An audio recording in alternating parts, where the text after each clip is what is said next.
السلام علیکم ورحمۃ اللہ وبرکاتہ۔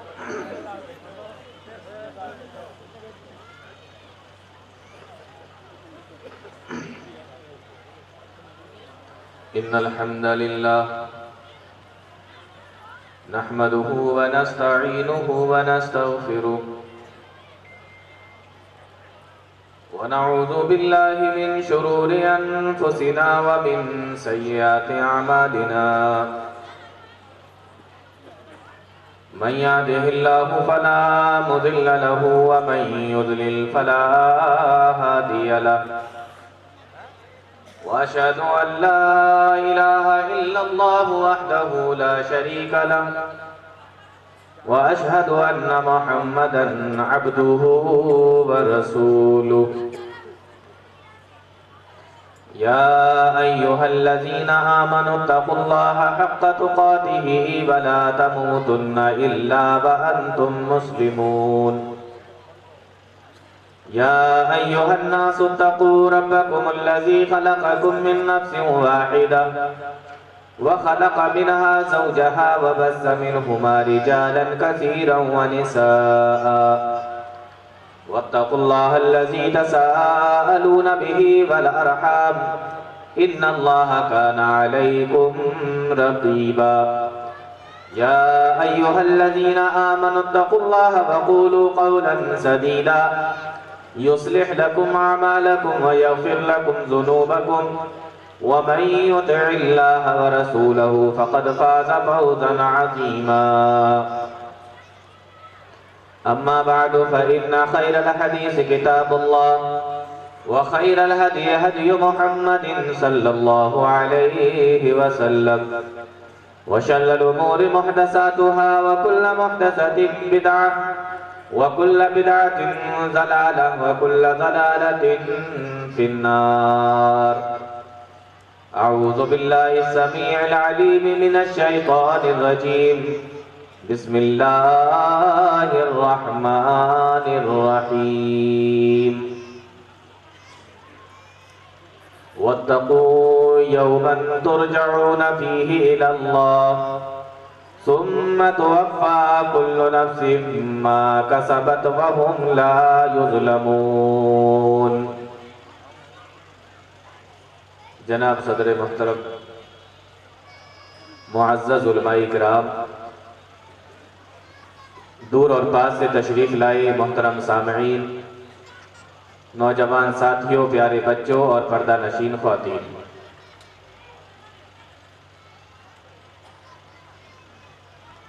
موسم سردی کا ہے، اس بات کا مجھے احساس ہے،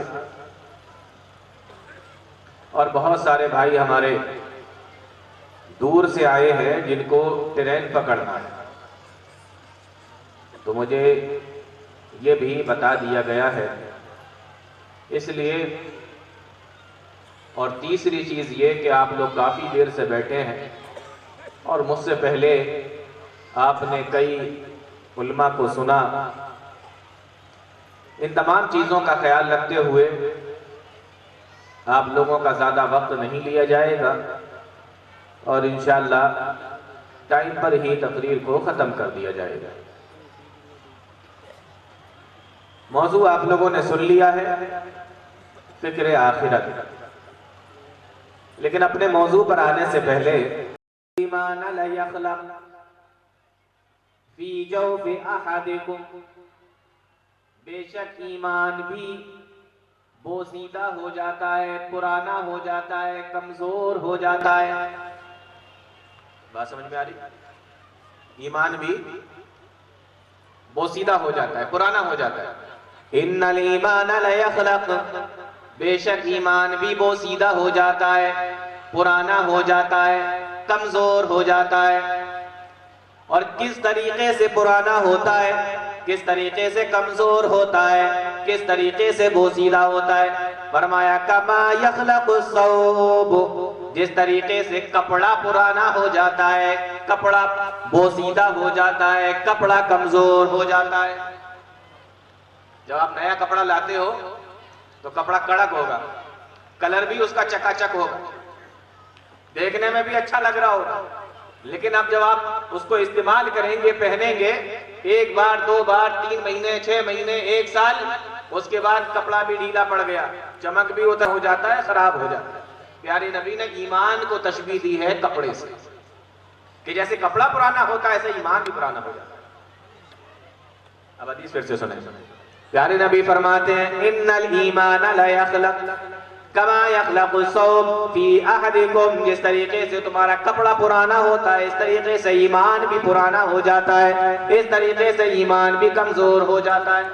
فَاسْأَلُوا اللَّهَ تَعَالَى، تو اللہ تعالیٰ سے دعا کیا کرو، أَن يُجَدِّدَ الْإِيمَانَ فِي قُلُوبِكُمْ، کہ اللہ تعالیٰ تمہارے ایمانوں کو تر و تازہ کر دے، اللہ تعالیٰ تمہارے ایمانوں کو پاکیزہ کر دے، اللہ تعالیٰ تمہارے ایمان کو طاقتور بنا دے۔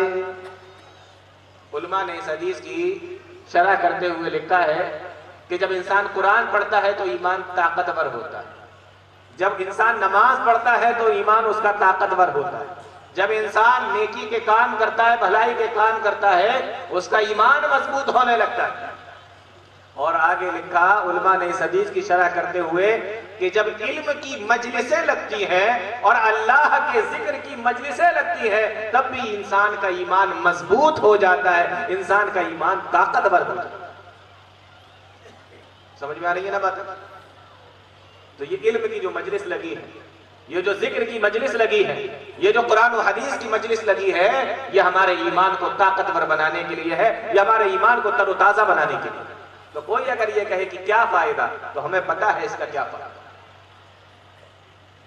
اسی لیے مورخین نے لکھا، حدیث کی کتابوں میں دیکھیں آپ، صحابہ کہتے ہیں اللہ کی نبی صلی اللہ علیہ وسلم کی مجلس میں جب ہم بیٹھا کرتے تھے، پیارے نبی کی مجلسوں میں جب ہم بیٹھا کرتے تھے تو ہمارا حال ایسا ہو جاتا تھا، آپ دیکھیں نا، آپ اپنے اوپر اندازہ کریں کہ جب آپ جمعے کی نماز پڑھنے کے لیے جاتے ہیں اور خطیب کا خطبہ ہوتا ہے، جس وقت آپ تقریر سن رہے ہوتے ہیں، خطبہ سن رہے ہوتے ہیں، مسجد کے اندر ہوتے ہیں، جو حال آپ کا مسجد کے اندر ہوتا ہے وہ باہر نکلنے کے بعد نہیں ہوتا۔ صحابہ کہتے ہیں اللہ کے نبی، ہم جب آپ اپنے گھروں میں چلے جاتے ہیں تو ہمارا حال ویسا نہیں رہتا جیسا آپ کے سامنے ہوتا ہے۔ آہا، پیارے نبی نے کیا فرمایا؟ اللہ کے نبی فرماتے کہ میرے صحابہ، جو حال تمہارا میرے ساتھ میں میری مجلسوں کے اندر ہوتا ہے، وہی حال تمہارا اگر اپنے گھروں کے اندر ہو جائے تو فرشتے آسمان سے تم سے مصافحہ کرنے کے لیے آ جائے۔ تو کوئی اگر یہ کہے کہ کیا فائدہ جلسوں کا، تو فائدہ تو ہے، ایمان کمزور ہوتا ہے۔ اس ایمان کو چارجنگ کہاں سے ملتی ہے؟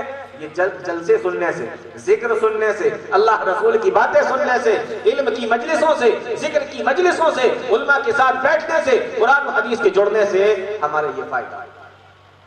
تو پہلی چیز، آپ جلسہ کر رہے ہیں، کوئی اگر یہ کہہ رہے ہیں کیا فائدہ، تو آپ اس کو یہ حدیث سنا دیجیے۔ ایک چیز اور سمجھے پھر آپ، بہت سارے لوگ کیا سوچنے لگتے ہیں، آج ہر آدمی کے ہاتھ میں موبائل ہے، تو بہت سارے لوگ کیا کرتے ہیں، کہاں پر جلسہ ہے؟ فلانی جگہ جلسہ ہے۔ اچھا، آپ ایک کام کریے، یوٹیوب پر تو ڈالیں گے نا، یوٹیوب پر ڈالیں گے نا، ہاں ہاں ہاں، ویڈیو تو بننا ہے، یوٹیوب پر تو ڈالیں گے، چلو پھر ہم یوٹیوب پر دیکھیں۔ اچھا، بہت سارے لوگ کیا کرتے ہیں، آپ ایک کام کرو، لنک سینڈ کر دو اس کا، ہم گھر پہ بیٹھ کر دیکھیں۔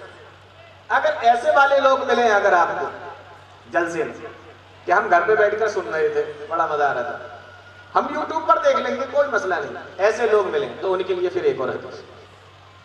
پیارے نبی فرماتے ہیں، اللہ کے نبی صلی اللہ علیہ وسلم نے فرمایا، اِنَّ لِلَّهِ مَلَائِكَةً يَطُوفُونَ بِالطُّرُقِ، بے شک اللہ کے بہت سے فرشتے ایسے ہیں جو راستوں میں چلتے پھرتے رہتے ہیں۔ پھر سے سن لیجیے، اِنَّ لِلَّهِ مَلَائِكَةً يَطُوفُونَ بِالطُّرُقِ، بے شک اللہ تعالیٰ کے بہت سے فرشتے ایسے ہیں جو راستوں میں چلتے پھرتے رہتے ہیں، وَيَلْتَمِسُونَ أَهْلَ الذِّكْرِ، اور اللہ کے ذکر کی مجلسوں کو ڈھونڈتے رہتے ہیں۔ اور جب انہیں کوئی مجلس مل جاتی ہے، جب کوئی جگہ ایسی مل جاتی ہے جہاں علم کی مجلس لگی ہو، جہاں اللہ کے ذکر کی مجلس لگی ہو، جہاں قرآن و حدیث کی باتیں چل رہی ہو، تنادوا، ان میں سے ایک فرشتہ آواز لگاتا ہے، اپنے باقی سارے فرشتوں کو کہتا ہے، ہلموا الی حاجتکم، آؤ آؤ، جس مجلس کو تم ڈھونڈ رہے تھے وہ مجلس مل گئی ہے، جس ذکر کی مجلسوں کو تم تلاش کر رہے تھے وہ مجلس تمہیں مل گئی ہے، آؤ ذرا یہاں دیکھو، انہی کو تو تم ڈھونڈتے پھر رہے تھے، انہی کو تو تم تلاش کر رہے تھے، ہلموا الی حاجتکم، یہ رہی وہ مجلس جس کو تم تلاش کر رہے تھے۔ فرشتہ آواز لگاتا ہے، سارے فرشتے آ جاتے ہیں، اور کتنے آتے ہیں؟ اللہ کے نبی فرماتے ہیں فَيَحُفُّونَهُمْ بِأَجْنِحَتِهِمْ إِلَى السَّمَاءِ الدُّنْيَا، ایک فرشتہ، اس کے اوپر دوسرا فرشتہ، اس کے اوپر تیسرا فرشتہ، اور یہ فرشتے ایک کے بعد ایک کے بعد ایک کے بعد اس طریقے سے لائن سے سنتے چلے جاتے ہیں، آتے چلے جاتے ہیں، لائن سے سنتے چلے جاتے ہیں، یہاں تک کہ ان کا آخری فرشتہ آسمان پر ہوتا ہے، إِلَى السَّمَاءِ الدُّنْيَا، پہلے آسمان پر، یہاں سے لے کے آسمان تک فرشتوں کی لائن لگ جاتی ہے ایسی مجلسوں کو ڈھونڈنے والے فرشتوں کی۔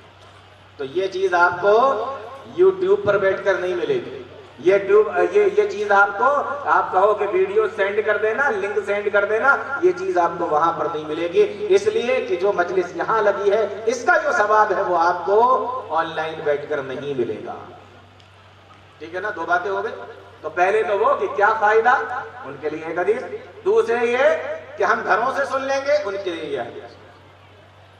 ایک تیسرے لوگ آپ کو اور ملیں گے جب آپ جلسہ کرانے چاہیں گے، جب آپ جلسہ کرانے چلیں گے تو آپ کو ایک تیسری قسم کے لوگ اور ملیں گے۔ وہ کیا کہتے ہیں؟ وہ کہتے ہیں کہ کیا سننا ہے؟ علماء تو وہی بتائیں گے نا جو سنتے آ رہے ہیں، کون سی چیز ایسی بتائیں گے جو ہم نے سنی نہیں ہے؟ ساری چیزیں تو وہی ہیں، سنی سنائی، ہر عالم آتا ہے وہی چیز بتاتا ہے۔ ایسے بھی لوگ آپ کو ملیں گے، اگر اس طریقے کے لوگ ملیں تو ان کے لیے قرآن کی ایک آیت ہے۔ اللہ تعالیٰ فرماتا ہے وَذَكِّرْ فَإِنَّ الذِّكْرَىٰ تَنفَعُ الْمُؤْمِنِينَ، کس کو کہا جا رہا ہے؟ نبی کو کہا جا رہا ہے وَذَكِّرْ فَإِنَّ الذِّكْرَىٰ تَنفَعُ الْمُؤْمِنِينَ، اے میرے نبی آپ نصیحت کرتے رہیے، نصیحت کرتے رہیے، وَذَكِّرْ فَإِنَّ الذِّكْرَىٰ تَنفَعُ الْمُؤْمِنِينَ، کیونکہ نصیحت ایمان والوں کو فائدہ پہنچاتی ہے۔ نصیحت کرتے رہیے، کیا مطلب ہوا نصیحت کرتے رہیے؟ ایک بار بتا دیجئے پھر زندگی میں کبھی نہ بتائیے، یا یہ مطلب ہوا اس کا کہ جب جب موقع آئے، جب جب ضرورت محسوس ہو، جب جب موقع ملے تب تک آپ لوگوں کو بتاتے رہیے؟ تو اگر کوئی عالم آ کے بتا رہا ہے، پھر دوسرا آ کے بتا رہا ہے، تیسرا آ کے بتا رہا ہے، تو پہلے سے دماغوں کے اندر یہ بات نوٹ کر لینا کہ سب کچھ تو وہی بتایا جا رہا ہے، سب کچھ سنا سنایا ہوتا ہے، ایسا نہیں ہے۔ اللہ رب العالمین اپنے نبی کو قرآن کریم کے اندر کہہ رہا ہے کہ آپ نصیحت کرتے رہیے، یعنی جو باتیں آپ بتا رہے ہیں وہ لگاتار بتاتے رہیے، اور اس سے فائدہ کیا ہوگا؟ اس کا فائدہ یہ ہوگا کہ یہ نصیحت ایمان والوں کو فائدہ پہنچے۔ اگر آپ کو فائدہ نہیں ہو رہا ہے تو آپ اپنا ایمان ٹٹولیے کہ ایمان ہے کہ نہیں ہے، کیونکہ اللہ کا وعدہ سچا ہے، ایمان والے کو فائدہ ہوگا۔ اور اگر آپ کو فائدہ نہیں ہو رہا ہے نصیحتوں سے تو پھر آپ اپنا ایمان چیک کریں، اللہ کی آیت بالکل سچی ہے۔ تو یہ تین طریقے کے لوگ ملتے ہیں جب آپ جلسہ کرانے جاتے ہیں، اس لیے میں جلسے والوں سے کہتا ہوں کہ دل چھوٹا کرنے کی ضرورت نہیں ہے، آپ اگر کرا رہے ہیں تو آپ کراتے رہیں۔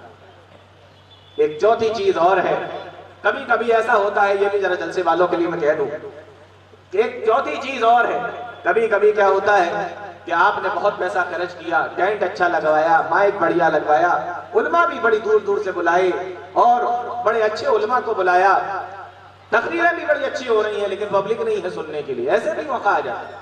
کبھی کبھی ایسا بھی موقع ہوتا ہے، اگر اس طریقے کا موقع آئے تو حضرت نوح علیہ السلام کی زندگی کو یاد کر لیا کریں۔ نوح علیہ السلام 950 سال تک تبلیغ کرتے رہے، اور 950 سال میں مفسرین نے لکھا ہے، کئی اقوال ہیں اس تعلق سے، لیکن اس میں جو سب سے صحیح قول ہے، مفسرین کہتے ہیں کہ 80 آدمی صرف ایمان لائے تھے 950 سال۔ کتنے ایمان لائے تھے؟ صرف 80 آدمی۔ اتنے لوگ ایمان لائے تھے کہ جب جہاز بنا دیا گیا تو سارے کے سارے جہاز پر بیٹھ گئے، ایک ہی جہاز پر آ گئے سارے کے سارے۔ صرف اتنے لوگ ایمان لائے، 80 لوگ ایمان لائے۔ تو یہاں میں آپ کو صرف ایک بات بتانا چاہتا ہوں کہ دل چھوٹا کرنے کی ضرورت نہیں، سنتا وہ ہے جس کو اللہ تعالیٰ سنواتا ہے، جس کو اللہ تعالیٰ توفیق دیتا ہے وہ سنتا ہے۔ تو 80 لوگ ایمان لائے۔ حضرت نوح علیہ السلام کی زندگی کو آپ یاد کریں، تو اس لیے کبھی کبھی خرچہ بہت ہوتا ہے لیکن پبلک نہیں ہوتی ہے، تو اس وقت دل چھوٹا کرنے کی ضرورت نہیں۔ بس ایک بات میری یاد رکھیے گا، پھر میں اپنے ٹاپک پر آتا ہوں سیدھے، کہ اللہ تعالیٰ، بہت غور سے سننا، اللہ تعالیٰ رزلٹ نہیں دیکھتا، یہ بہت غور سے سن لیجیے، اللہ تعالیٰ رزلٹ نہیں دیکھتا، اللہ تعالیٰ محنت دیکھتا ہے۔ اللہ تعالیٰ محنت دیکھتا ہے۔ اگر رزلٹ دیکھتا نا تو نوح علیہ السلام کا اتنا بڑا مقام و مرتبہ نہیں ہوتا۔ اللہ تعالیٰ تو ان سے کہہ دیتا کہ تم نے کیا کیا، 80 لوگ ہی تو ایمان لائے، کیا کیا تم نے؟ کبھی کبھی ہم لوگ مسجد کے عالم سے، مسجد کے مولوی سے بھی ایسے ہی کہتے ہیں کہ مولانا تقریر کر رہے ہیں، کیا فائدہ نکل رہا ہے، کوئی سننے والا نہیں، کوئی ماننے والا نہیں، کوئی عمل نہیں ہو رہا ہے۔ عالم محنت کر رہا ہے، 5 وقت کی نماز پڑھا رہا ہے، خطبہ دے رہا ہے، درس دے رہا ہے، تمہارے بچوں کو پڑھا رہا ہے اور تمہارے مسائل کو دن و رات حل کر رہا ہے، وہ اپنی محنت کر رہا ہے۔ ہم دیکھتے ہیں رزلٹ، کہ رزلٹ آ رہا ہے کہ نہیں آ رہا ہے، اللہ تعالیٰ دیکھتا ہے محنت۔ اسی لیے 80 لوگوں کے ایمان لانے کے باوجود بھی اللہ تعالیٰ نے اتنے رسول اور اتنے نبی دنیا کے اندر بھیجے، ان سب میں سب سے زیادہ جو بڑا مقام ہے ان میں 5 نبیوں اور 5 رسولوں کا بڑا مقام ہے، اور ان 5 کے اندر حضرت نوح علیہ السلام۔ تو اللہ تعالیٰ محنت دیکھتا ہے، آپ نے محنت کر لی ہے، اللہ تعالیٰ آپ کی محنتوں کو دیکھنے والا ہے، رزلٹ کا نکلنا یہ آپ کے ہاتھ میں نہیں ہے، یہ اللہ تعالیٰ کے ہاتھ میں۔ چلیے، یہ چند باتیں تھیں جو میں نے آپ کو شروع میں بتا دی۔ جلسے کے تعلق سے یہ پریشانیاں بڑی ہوتی ہیں لوگوں کو۔ اب میں یہاں سے سیدھے اپنے ٹاپک پر آتا ہوں، چند منٹ آپ کے لوں گا اور اپنی بات کو ختم کرتا ہوں۔ موضوع ہے فکر آخرت۔ آخرت کیا چیز ہے؟ آخرت وہ چیز ہے جو ہمارے ایمان کے اندر شامل ہے۔ ہمیں حکم دیا گیا کہ ہم 6 چیزوں کے اوپر ایمان لائیں، اور وہ 6 چیزیں کون سی ہیں؟ آج ہمارے نوجوانوں سے پوچھو تو شاید کچھ نوجوان ایسے ہوں گے جو 6 چیزیں بتا پائیں گے، کسی کو 2 یاد ہے، کسی کو 3، کسی کو 5۔ آئیے حدیث کے ذریعے سے ذرا پتہ کرتے ہیں۔ بڑی مشہور حدیث ہے، اکثر حدیث کی کتابوں کے اندر یہ حدیث آئی ہے، حدیث جبریل کے نام سے مشہور ہے۔ یہ بڑی لمبی حدیث ہے، اس میں صرف اپنے ٹاپک کے حساب سے وہ چھوٹا سا جملہ آپ کو بتا رہا ہوں۔ اللہ کے نبی صلی اللہ علیہ وسلم کے پاس جبریل امین آئے اور آ کر سوال کرتے ہیں، اللہ کے نبی یہ بتائیے کہ مل ایمان، ایمان کیا ہے، ایمان کس کو کہتے ہیں، یہ سوال کیا گیا، ایمان کیا چیز ہے۔ پیارے نبی صلی اللہ علیہ وسلم نے ارشاد فرمایا، الایمان ان تؤمن باللہ وملائکتہ وکتبہ ورسلہ والیوم الآخر والقدر خیرہ وشرہ۔ اللہ کے نبی صلی اللہ علیہ وسلم نے 6 چیزوں کو بیان فرمایا کہ ایمان یہ ہے کہ تم اللہ پر ایمان لاؤ اور اس کے رسولوں پر ایمان لاؤ، اس کی کتابوں پر ایمان لاؤ، اس کے فرشتوں پر ایمان لاؤ، اور 5ویں چیز اللہ کے نبی نے فرمایا والیوم الآخر، اور آخرت کے دن پر بھی ایمان لاؤ، اور 6ٹھی چیز اللہ کے نبی فرماتے ہیں والقدر خیرہ وشرہ، اور تقدیر پر بھی ایمان لاؤ، اچھی یا بری تقدیر پر۔ ایمان میں شامل ہے ہمارے فکر آخرت، آخرت ہمارے ایمان کے اندر شامل ہے۔ کوئی انسان اس کا انکار نہیں کر سکتا، انکار تو چھوڑیے شک بھی نہیں کر سکتا۔ جس طریقے سے ایک مسلمان اللہ کے بارے میں شک نہیں کر سکتا، رسول اللہ کے بارے میں شک نہیں کر سکتا، اللہ کی کتاب کے بارے میں شک نہیں کر سکتا، اللہ کے فرشتوں کے بارے میں شک نہیں کر سکتا، اسی طریقے سے آخرت پر بھی شک نہیں کر سکتا، ہمارے ایمان کے اندر شامل ہے۔ دوسرے مذہب کے لوگ ہیں، دوسرے دھرم کے لوگ ہیں، وہ مانتے ہیں یا نہیں مانتے ہمیں نہیں پتا، لیکن اسلام کے ماننے والے اور مسلمانوں میں خاص طور سے یہ وہ لوگ ہیں جن کو ماننا ہی پڑے گا۔ کیوں ماننا پڑے گا؟ کیونکہ جن 6 چیزوں کے اوپر ایمان لانا ضروری ہے اس میں سے ایک آخرت کا دن بھی ہے۔ آخرت کا دن کیسا دن ہے؟ اللہ تعالیٰ نے اس کو ایک دوسری جگہ قرآن کریم کے اندر فرمایا. اللہ تعالیٰ فرماتا ہے وَاتَّقُوا يَوْمًا تُرْجَعُونَ فِيهِ إِلَى اللَّهِ وَاتَّقُوا يَوْمًا تُرْجَعُونَ فِيهِ إِلَى اللَّهِ ڈرو اس دن سے، ڈرو اس دن سے ترجعون فیہ الی اللہ، جس دن تم سارے کے سارے لوگوں کو اللہ کی طرف لوٹا دیا جائے گا. سارے کے سارے لوگ اللہ کے سامنے کھڑے ہوں گے، اللہ کے سامنے لوٹا دیا جائے گا، اللہ کے سامنے کھڑا کر دیا جائے گا. میں آپ سے ایک سوال پوچھتا ہوں، اگر آپ سے یہ پوچھا جائے کہ یہ بتائیے کہ قرآن کریم کی جو سب سے پہلی آیت کریمہ نازل ہوئی وہ کون سی، تو میرا خیال ہے کہ اکثر لوگ اس بات کا جواب دے دیں گے کہ وہ آیت کریمہ کون سی. اکثر لوگ جواب دے دیں گے کون سی ہے؟ اقرا بسم ربک الذی خلق. لیکن اگر میں آپ سے یہ سوال کروں کہ قرآن کریم کی کون سی آیت کریمہ ہے جو سب سے آخر میں نازل ہے، بات سمجھ میں آ رہی؟ آخر میں، یہ تو پہلی ہے اقرا بسم ربک الذی خلق، لیکن قرآن کریم کی کون سی آیت کریمہ ہے جو سب سے آخر میں نازل ہوئی ہے؟ اس کے بعد قرآن نازل ہونا بند ہو گیا. اب سوال ہے، جواب یہ ہے یہ آیت کریمہ وہی ہے جس کو میں نے ابھی پڑھا. کون سی؟ اللہ تعالیٰ فرماتا ہے وَاتَّقُوا يَوْمًا تُرْجَعُونَ فِيهِ إِلَى اللَّهِ. یہ قرآن کریم کی آخری آیت کریمہ ہے، یہ سب سے آخر میں نازل ہوئی ہے، یاد کر لیجئے اس کو. اب اللہ تعالیٰ کتنا بڑا حکیم ہے کہ قرآن کریم کی، غور سے سنو، قرآن کریم کی سب سے آخری آیت کے اندر اللہ تعالیٰ نے آخرت کا ذکر فرمایا ہے نا؟ کتنی بڑی بات ہے. آخری آیت کے اندر اللہ تعالیٰ نے آخرت کی طرف دھیان دلا دیا، آخرت کے بارے میں بیان فرما دیا. یہ اللہ تعالیٰ کی کتنی بڑی حکمت ہے. ہمارے یہاں آدمی کسی کو نصیحتیں کرتا ہے، کسی کو وصیتیں کرتا ہے، تو جو سب سے اہم بات ہوتی ہے اس کو سب سے لاسٹ میں بتاتا ہے. کیوں؟ اس لیے کہ ساری باتیں اگر دماغ سے نکل بھی جائیں لیکن یہ بڑی اہم ہے، اس کو یاد رکھنا. اللہ تعالیٰ نے سب سے آخر میں آخرت کے بارے میں ذکر فرمایا، یعنی یہ بہت بڑی نصیحت تھی کہ دیکھو آخرت کو مت بھول جانا. اس لیے قرآن کریم کی آخری آیت میں آخرت کا ذکر. آیت کو پھر سے سنیں وَاتَّقُوا يَوْمًا تُرْجَعُونَ فِيهِ إِلَى اللَّهِ. ڈرو اس دن سے جس دن تم سب کو اللہ کے سامنے کھڑا کیا جائے گا، سارے کے سارے اللہ کے سامنے حاضر کیے جائیں گے. کس دن؟ فرمایا یومن، کسی دن.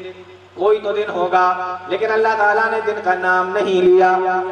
ایسا نہیں ہے کہ یہ کہہ دیا گیا کہ وہ سنیچر کا دن ہوگا، اتوار کا دن ہوگا، سوموار کا دن ہوگا.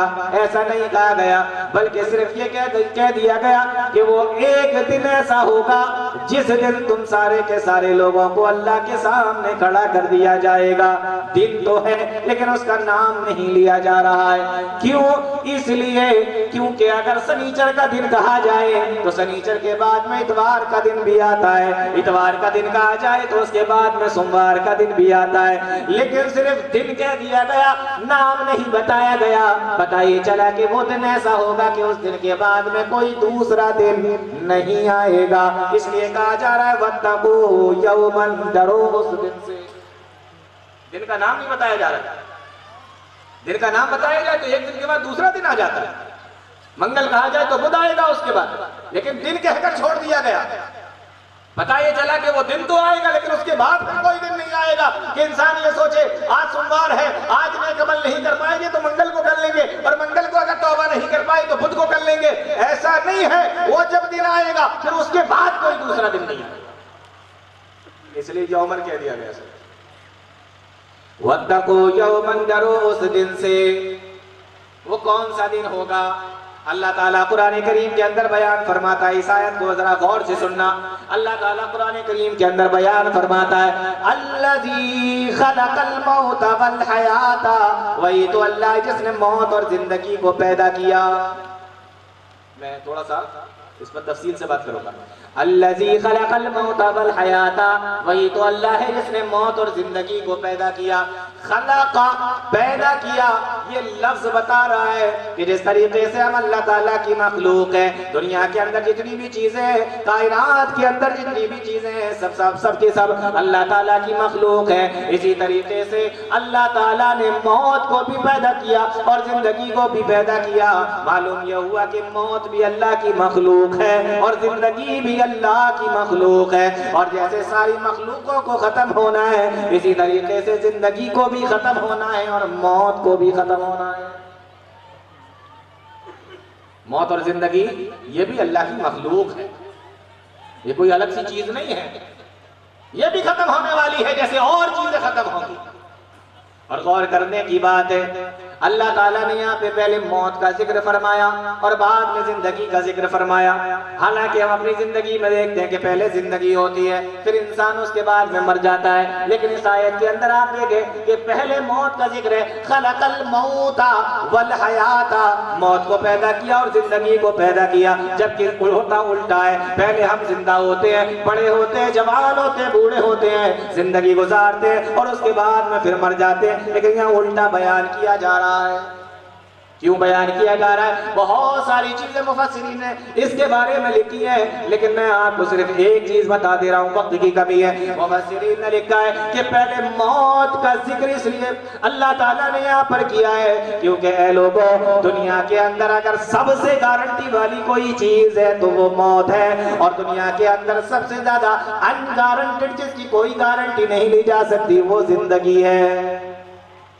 کبھی نہیں کہا جا سکتا کہ فلاں آدمی اتنے دنوں تک جیے گا، کبھی نہیں کہا جا سکتا کہ فلاں آدمی اتنے سالوں تک جیے گا، اس کی کوئی گارنٹی نہیں ہے، سانس کا بھی بھروسہ نہیں ہے، ایک سیکنڈ کا بھی بھروسہ نہیں ہے، ایک لمحے کا بھی بھروسہ نہیں ہے۔ اللہ تعالیٰ کی طرف سے کب موت آ جائے، انسان کی زندگی ختم ہو جائے، تو دنیا کے اندر سب سے زیادہ ان گارنٹیڈ اگر کوئی چیز ہے تو وہ زندگی ہے، اور دنیا کے اندر سب سے گارنٹی والی چیز ہے جس کے بارے میں کوئی شک نہیں کر سکتا، چاہے مسلمان ہو چاہے غیر مسلم ہو، کسی بھی دھرم کا ماننے والا ہو، کسی بھی مذہب کا ماننے والا ہو، اس کے اوپر تو کوئی شک ہی نہیں کر سکتا، سارے کے سارے لوگوں کا یقین ہے کہ موت تو آنی ہے، مرنا تو ہے۔ اس لیے اللہ تعالیٰ نے گارنٹی والی چیز کو پہلے بیان فرمایا اور ان گارنٹی والی چیز کو بعد میں بیان فرمایا۔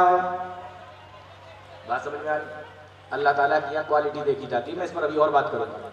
تو فرمایا الذی خلق الموت والحیات، جس نے موت اور زندگی کو پیدا کیا۔ اب سوال یہ ہے کہ زندگیاں تو ہماری ختم ہوتی ہیں، زندگی تو ختم ہوتی ہے، زندگی مخلوق ہے، ختم ہو جاتی ہے، لیکن کیا موت بھی مر جائے گی؟ فرمایا ہاں، آؤ حدیث کی کتاب میں اٹھا کر دیکھو، یہ حدیث آپ کو مسلم میں بھی ملے گی، ترمذی کے اندر بھی ملے گی، بڑی پیاری حدیث ہے، غور سے اس حدیث کو سننا۔ اللہ کے نبی صلی اللہ علیہ وسلم بیان فرماتے ہیں اذا کان یوم القیامت، جب قیامت کا دن ہوگا، حساب و کتاب ہو چکا ہوگا، میرے بھائیوں، میرے مسلمان بھائیوں، ذرا غور سے سن لو اس حدیث کو۔ اللہ کے نبی فرماتے ہیں جب قیامت کا دن ہوگا، حساب و کتاب ہو چکا ہوگا، جنتیوں کو جنت کے اندر بھیج دیا جائے گا اور جہنمیوں کو جہنم کے اندر پھینک دیا جائے گا۔ اللہ کے نبی فرماتے ہیں اوتی بالموت کہیت کبش، موت کو ایک دمبے کی شکل میں لایا جائے گا۔ کس کی شکل میں لایا جائے گا؟ دمبے کی شکل میں۔ دمبا جانتے ہیں آپ لوگ؟ آپ لوگوں کے تو جانور بہت پالے جاتے ہیں۔ فرمایا کہیت کبش املہا، دمبے کی شکل میں موت کو لایا جائے گا۔ کہ اونٹ کی شکل میں لایا جائے گا، گھوڑے کی شکل میں لایا جائے گا، یا کسی اور جانور کی شکل میں لایا جائے گا، دمبے کی شکل میں لایا جائے گا۔ اور پھر یہ دیکھیں، صرف یہ نہیں کہا کہ دمبے کی شکل میں لایا جائے گا، فرمایا چتکبرے دمبے کی شکل میں لایا جائے گا۔ املہا، جس میں دو کلر ملے ہوئے ہوتے ہیں، چتکبرا ہوتا ہے۔ سفید اور کالا جب ملا دیا جاتا ہے نا کسی جانور کے اندر تو اس کو چتکبرا بولتے ہیں۔ آپ لوگوں کی ہم یہی بولتے ہیں کیا؟ ہاں، تو چتکبرا دمبا، یعنی کلر اس میں سفید بھی ہوگا اور اس کے اندر کلر کالا بھی ہوگا۔ اب سوال یہ ہے کہ دمبا کالی شکل میں بھی لایا جا سکتا تھا، دمبا سفید بھی لایا جا سکتا تھا، لیکن اس کو ملا جلا چتکبرا کیوں لایا جا رہا ہے؟ اس کا جواب قرآن کریم کی ایک آیت نے دیا۔ اللہ تعالیٰ فرماتا ہے یوم تبیض وجوہ وتسود وجوہ، قیامت کے دن جنتیوں کے چہرے سفید ہوں گے اور قیامت کے دن جہنمیوں کے چہرے کالے ہوں گے۔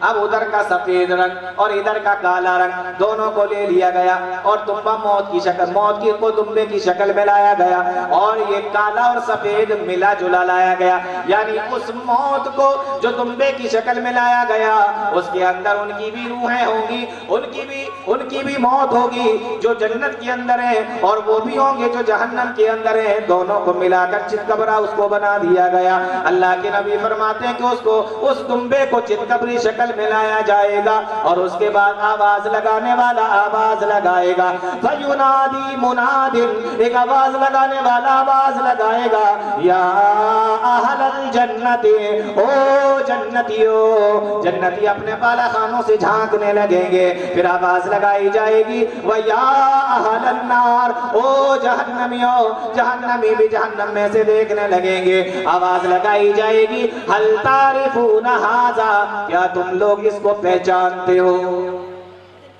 کیا کیا جائے؟ تقریر کو تھوڑا روک دیا جائے، آپ لوگ بھی چائے پیئیں، ہم بھی تھوڑا چائے پی لیتے ہیں یا پھر آپ چائے لے جائیے یہاں سے، نہیں یہ ڈسٹربنس نہیں چلے گا، یا تو پھر آپ ہمارے لیے بھی چائے لائیے، ہم بھی چائے کی چسکی لے ساتھ میں، یہ کیا ظلم ہے؟ آپ لوگ سنیں بھی چائے بھی پیئے اور ہم یہاں بیٹھے بیٹھے سے بولے بس، بعد میں بانٹیے اس کو، یہ تقریر جب ختم ہو جاتی ہے ایک اور دوسری شروع ہونے والی ہوتی ہے اس کے بیچ میں بانٹیے، تقریر کے بیچ میں پتہ نہیں کہاں سے دور نکالا ہے آپ زمانے، لے جائیے باقی لوگوں کو بعد میں دے دیجیے گا، میں تقریر وقت پہ ختم کر دوں گا، چائے پینے کا موقع بھی مل جائے گا انشاءاللہ۔ چلیے ٹھیک ہے، اب مت لائیے گا چائے۔ تو بات یہاں تک پہنچی، دمبے کی شکل میں موت کو لایا جائے گا، پھر آواز لگائی جائے گی، یا اہل الجنت، اے جنتیوں، ویا اہل النار، اور اے جہنمیوں، جنتی اپنے بالا خانوں سے جھانکنے لگیں گے اور آواز لگائی جائے گی، ویا اہل النار، اور جہنمی بھی دیکھنے لگیں گے، پھر سوال ہوگا، هل تعرفون هذا، کیا تم اس کو جانتے ہو، اس کو پہچانتے ہو؟ آواز آئے گی، نعم هذا الموت، ہاں ہم اس کو جانتے ہیں، یہ موت ہے۔ حدیث کے اندر آتا ہے فَيُوقَفُ بَيْنَ الْجَنَّةِ وَالنَّارِ، پھر اس کو جنت اور جہنم کے بیچ میں کھڑا کر دیا جائے گا، فَيُذْبَحُ، اور اس کے بعد میں اس کو ذبح کر دیا جائے گا اور آواز لگائی جائے گی، یا اہل الجنت خلود لا موت، ویا اہل النار خلود لا موت، اے جنتیوں ہمیشہ ہمیش کے لیے جنت میں رہو، اب تمہیں مرنا نہیں ہے، اور اے جہنمیوں ہمیشہ ہمیش کے لیے جہنم کے اندر رہو، اب تمہیں مرنا نہیں ہے۔ محدثین نے لکھا ہے، حدیث کی شرح کرنے والوں نے لکھا ہے کہ جنتی تو خوش ہو رہے ہوں گے کہ ہمیں اس نعمت والی جنت کے اندر اب ہمیشہ ہمیشہ رہنے کا موقع مل گیا، اب یہاں سے کبھی نکالا نہیں جائے گا، اب یہاں میں کبھی موت نہیں آئے گی، اور یہاں جہنمی سننے کے بعد میں، جہنمی یہ تمام چیزوں کو سننے کے بعد میں مارے غم کے مارے افسوس کے رو رہے ہوں گے کہ ہم تو یہ سمجھ رہے تھے ایک وقت ایسا آئے گا کہ ہمیں جہنم سے نکال دیا جائے گا یا ہم سزا پاتے پاتے اس جہنم کے اندر ہی مر جائیں گے، لیکن آج تو موت کو بھی موت کے گھاٹ اتار دیا گیا، اب ہمیں ہمیشہ ہمیش کے لیے اسی کے اندر رہنا ہے۔ ایک جگہ میں نے پڑھا تھا اس حدیث کو، جب میں پڑھ رہا تھا کہ جب جنتی یہ سنیں گے، غور سے سننا، جب جنتی یہ سنیں گے کہ تمہیں ہمیشہ ہمیش کے لیے جنت میں رہنا ہے، اب تمہیں مرنا نہیں ہے، اس بات کو سننے کے بعد اتنا خوش ہو جائیں گے، اتنا خوش ہو جائیں گے کہ اگر کسی خبر کو سننے کے بعد، کسی خبر کو سننے کے بعد انسان اگر خوشی سے مر جاتا تو اس خبر کو سننے کے بعد مر جاتے، اور جہنمی اتنا پریشان ہو جائیں گے، اتنا غم کے اندر ڈوب جائیں گے کہ خبر کو سننے کے بعد، اگر اس غم کی خبر کو سننے کے بعد مر جانا ممکن ہوتا تو جہنمی مارے غم کے اس خبر کو سننے کے بعد مر جاتے۔ ہم جب کسی خبر کو سنتے ہیں تو کیا ہوتا ہے؟ اچھی خبر ہے، خوش ہو گئے، چہرے پر بشاشت آ گئی، زیادہ سے زیادہ کیا ہوتا ہے؟ خوشی کے مارے آنکھوں سے آنسو بھی نکل آتے ہیں، افسوس کرتے ہیں، غم ہوتا ہے، ٹینشن میں چلے جاتے ہیں، اتنا ہوتا ہے ہمارا دل بہت تیزی کے ساتھ میں دھڑکنے لگتا ہے، ڈر لگنے لگتا ہے، اور بھی بہت سارا کچھ ہوتا ہے. لیکن ایسا نہیں ہوتا کہ خبر سنی تو مر گیا خوشی کے مارے اور خبر سنی تو مر گیا غم کے مارے. لیکن لکھا ہے کہ اگر خوشی کی وجہ سے مرنا ممکن ہوتا تو یہ خبر سن کر جنتی مر جاتے، اور اگر غم کی وجہ سے مرنا ممکن ہوتا تو یہ خبر سننے کے بعد جہنمی مر جاتے. یہ اتنی بڑی خبر ہے جو آواز لگائی جائے تو موت کو موت کے گھاٹ اتار دیا جائے گا. آگے اللہ تعالیٰ کیا فرماتا ہے؟ الذی خلق الموت والحیات، موت اور زندگی کو اسی نے پیدا کیا. کیوں پیدا کیا؟ اب بتایا جا رہا ہے لیبلوکم، تاکہ وہ تمہیں آزمائے. یہ ہے زندگی کا مقصد، یہ ہے دنیا میں آنے کا مقصد. فرمایا لیبلوکم، تاکہ وہ تمہیں آزما لے، تاکہ وہ تمہیں آزمائے، تمہارا امتحان لے لے. وہ لوگ دنیا کے اندر ہم جو آئے، ہمارا امتحان چل رہا ہے، ہم 24 گھنٹے امتحان کے اندر ہیں. جب تک اس دنیا کے اندر رہیں گے ہم امتحان کے اندر رہیں گے. لیبلوکم، ہم آزمائشوں سے گزر رہے ہیں، ہم امتحان سے گزر رہے ہیں. ہمیں یہاں رزلٹ نہیں ملے گا، ہمارا امتحان یہاں چل رہا ہے. جس طریقے سے اسکول کے اندر امتحان ہوتا ہے اور اس کے 10 دن بعد 20 دن بعد 1 مہینے کے بعد میں رزلٹ آتا ہے، اسی طریقے سے ہماری زندگی بھی امتحان ہے. یہ امتحان کے اندر ہم کتنے نمبرات حاصل کرتے ہیں، پاس ہوتے ہیں، فیل ہوتے ہیں، اور بہت اچھے نمبر لے کر آتے ہیں یا بہت بڑے نمبر لے کر آتے ہیں. اس کا رزلٹ ہمیں کہاں ملے گا؟ آخرت میں ملے گا. لیبلوکم، ہم تمہیں آزما لیں، تمہارا امتحان لے لیں، تمہاری آزمائش کر لیں. ہم نے تمہیں اس لیے دنیا کے اندر بھیجا ہے. تو دنیا میں آنے کا مقصد ہمارا امتحان چلتا ہے، ہم کتنا پاس ہوتے ہیں، کتنا فیل ہوتے ہیں. آج بچوں کو دیکھو، جب ان کے امتحان ہوتے ہیں کتنی تیاری کرتے ہیں. انہیں پتا چل جائے کہ 1 مہینے کے بعد میں ہمارا امتحان ہے، 1 مہینے پہلے سے تیاریاں شروع ہو گئی، رات میں جاگ رہے ہیں، پوری رات اٹھ کے پڑھ رہے ہیں. کیوں؟ اس لیے کہ یہ دنیا کا امتحان ہے، اس کے اندر مجھے کامیاب ہونا ہے، اس کے اندر پاس ہونا ہے. جبکہ یہاں چانس ہے، اگر آپ 1 سال فیل ہو بھی گئے تو اگلے سال کامیاب ہو سکتے ہو، اور اس کے بعد اگر فیل ہوئے تو اس کے اگلے سال کامیاب ہو سکتے ہو. لیکن اس امتحان میں جو فیل ہوا تو کوئی چانس نہیں ہے کہ اس کے بعد تمہیں کوئی موقع ہوگا اور تم اس کے بعد کامیاب ہو جاؤ گے. اس امتحان کی ہمیں کوئی فکر نہیں. اس امتحان کی اتنی فکر. باپ بیٹے سے کہتا ہے بیٹا اٹھ جا، تیرا ایگزام ہونے والا.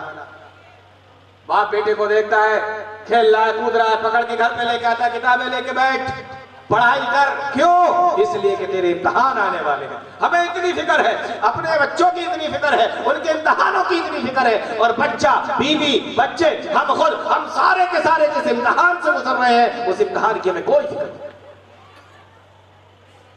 لیبلوکم، تاکہ وہ تمہیں آزمائے.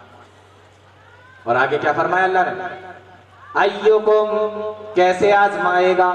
بتایا جا رہا ہے ایوکم احسن عملا، کہ تم میں سے کون بہترین عمل کر کے آتا ہے.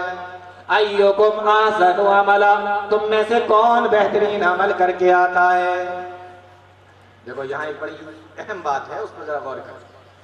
احسن عملا کہا جا رہا ہے، اکثر عملا نہیں کہا جا رہا ہے. یہ نہیں کہا جا رہا ہے کہ تم میں سے کون زیادہ عمل کر کے، غور کرنے کی بات ہے. یہ نہیں کہا گیا کہ ایوکم اکثر عملا، تم میں سے کون زیادہ عمل کر کے آتا ہے، بلکہ کہا یہ جا رہا ہے ایوکم احسن عملا، تم میں سے کون بہترین عمل کر کے آتا ہے. پتہ یہ چلا کہ اللہ تعالیٰ کی یہاں کوالٹی دیکھی جاتی ہے، کوانٹٹی نہیں دیکھی جاتی. اللہ تعالیٰ کے یہاں مال پیور ہے کہ نہیں ہے یہ دیکھا جاتا ہے. اللہ تعالیٰ کی یہ نہیں دیکھا جاتا ہے کہ کتنا زیادہ ہے، بلکہ اللہ تعالیٰ کی یہ دیکھا جاتا ہے کہ مال پیور ہے کہ نہیں.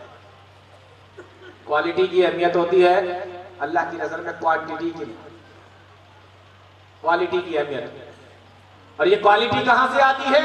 کوالٹی آتی ہے جب اس کے اندر 3 چیزیں ہوں. امام ابن کثیر نے اس بات کو لکھا ہے.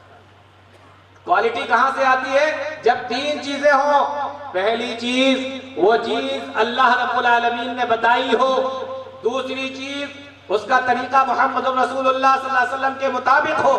اللہ نے بتائی ہے، طریقہ آپ کا ہو نہیں چلے گا. تو پہلی چیز اللہ نے بتائی ہو. نمبر 2 پیارے نبی صلی اللہ علیہ وسلم کا طریقہ ہو. اور نمبر 3 آپ نے اس کو بغیر ریا کے سچے دل کے ساتھ میں کیا، خلوص کے ساتھ میں کیا.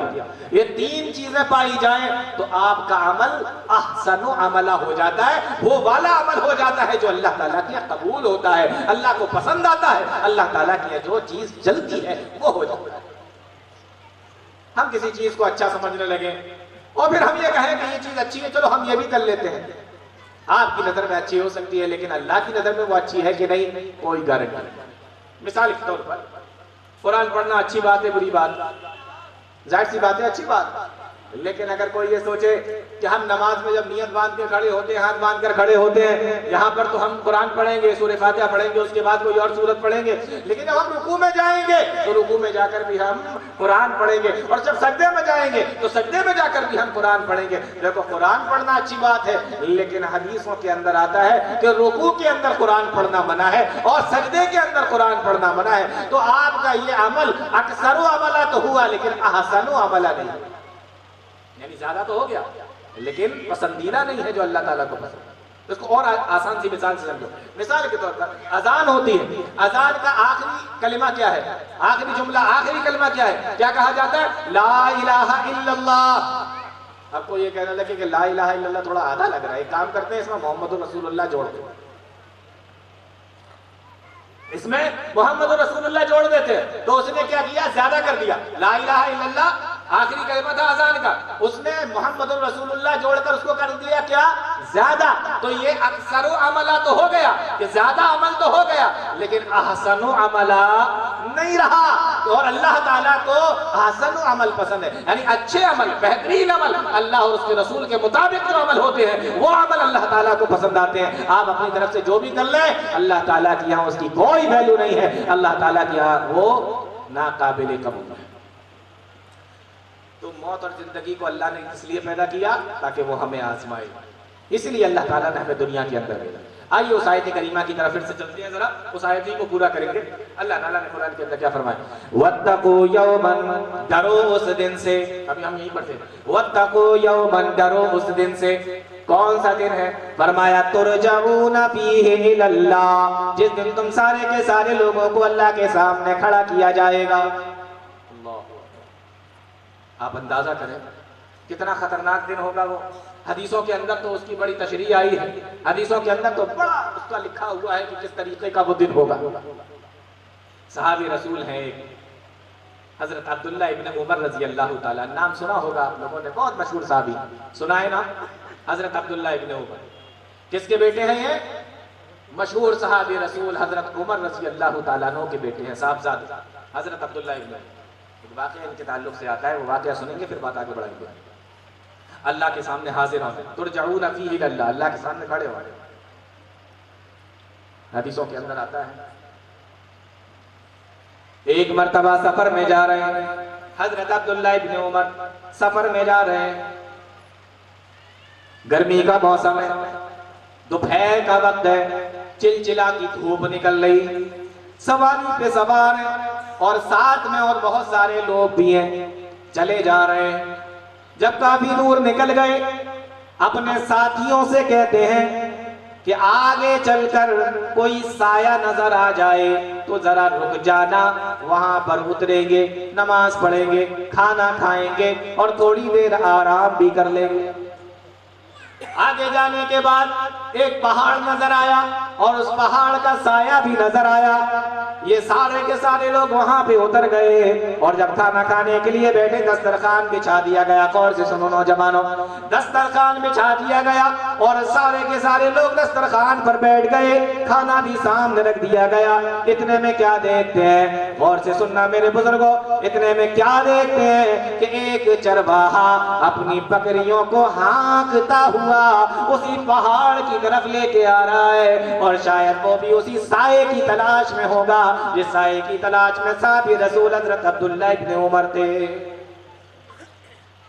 حضرت عبداللہ ابن عمر نے جب یہ دیکھا کہنے لگے اے لوگو ابھی کھانا مت کھاؤ، جب وہ چرواہا ہمارے پاس میں آ جائے گا دسترخوان پر اس کو بھی بٹھائیں گے اور اس کو بھی اپنے کھانے میں شامل کر لیں گے، اس کو بھی اپنے ساتھ میں کھانا کھلائیں گے. اس کا انتظار کرنے لگے. جب وہ چرواہا اپنی بکریوں کو لے کر اس پہاڑ کے دامن میں آیا، اس پہاڑ کے سائے میں آیا، حضرت عبداللہ ابن عمر سے سلام و کلام ہوا. عبداللہ ابن عمر نے اس سے کہا آؤ میرے بھائی، دسترخوان لگا ہوا ہے، کھانا بھی تیار ہے، ہم تمہارا ہی انتظار کر رہے تھے، آؤ میرے ساتھ میں بیٹھو، کھانا کھا لو. جب اس چرواہے نے یہ سنا، چرواہے کا جواب سنو، کہنے لگا او صاحب رسول، میں آپ کے ساتھ میں کھانا نہیں کھا سکتا۔ کیوں نہیں کھا سکتے؟ فرمایا انی صائم، میں روزے سے ہوں، میں آپ کے ساتھ میں کھانا نہیں کھا سکتا۔ عبداللہ ابن عمر کو بڑی حیرت ہوئی، رمضان کا مہینہ تو نہیں ہے، اگر رمضان کا مہینہ ہوتا تو ہمیں بھی پتا ہوتا اور شاید ہمارا بھی روزہ ہوتا، لیکن یہ تو رمضان کا مہینہ بھی نہیں ہے، پھر یہ کون سے روزے تم رکھ رہے ہو؟ یہ تم نے کون سا روزہ رکھا ہے؟ وہ میرے نوجوان بھائیو جواب سنو یہ چرواہے کا، کہنے لگے میں نے یہ روزہ نفل رکھا ہوا ہے، نفلی روزہ میں نے رکھا ہے، اور یہ نفلی روزہ میں نے اس لیے رکھا ہے کہ آخرت کی زندگی بہت بڑی ہے، دنیا کی زندگی بہت چھوٹی سی ہے، ہم یہ چاہتے ہیں کہ زیادہ سے زیادہ اعمال لے کر ہم اللہ تعالیٰ کے سامنے پہنچے۔ وَاتَّقُوا يَوْمًا تُرْجَعُونَ فِيهِ إِلَى اللَّهِ، جس دن تم سارے کے سارے لوگوں کو اللہ کے سامنے کھڑا کر دیا جائے گا۔ اب یہ چاہتے ہیں زیادہ لے کر پہنچے۔ کیا جواب تھا؟ عبداللہ ابن عمر بڑے صحابی رسول ہیں، سوچنے لگے لاؤ ذرا اس کو چیک کر لیتے ہیں، جو میں نے بھی بتایا نا تاکہ تمہیں آزمائے، تو اب یہاں چیکنگ چل رہی ہے۔ کہا لاؤ ذرا اس کو چیک کر لیتے ہیں، اس کا روزہ اس کو فائدہ بھی دے رہا ہے یا نہیں، اس کا روزہ اس کو فائدہ پہنچا رہا ہے یا نہیں، لاؤ اس کو تھوڑا سا چیک کر لیتے ہیں۔ تو فوراً کہنے لگے عبداللہ ابن عمر اس کو آزمانے کے لیے، اس کو چیک کرنے کے لیے، کہتے ہیں کہ اے چرواہے کیا تم اپنی بکری کو بیچو گے؟ کیا تم اپنی بکری کو بیچو گے؟ دیکھنا چاہتے تھے کہ اس روزے کا اثر اس کے اوپر ہے بھی یا نہیں۔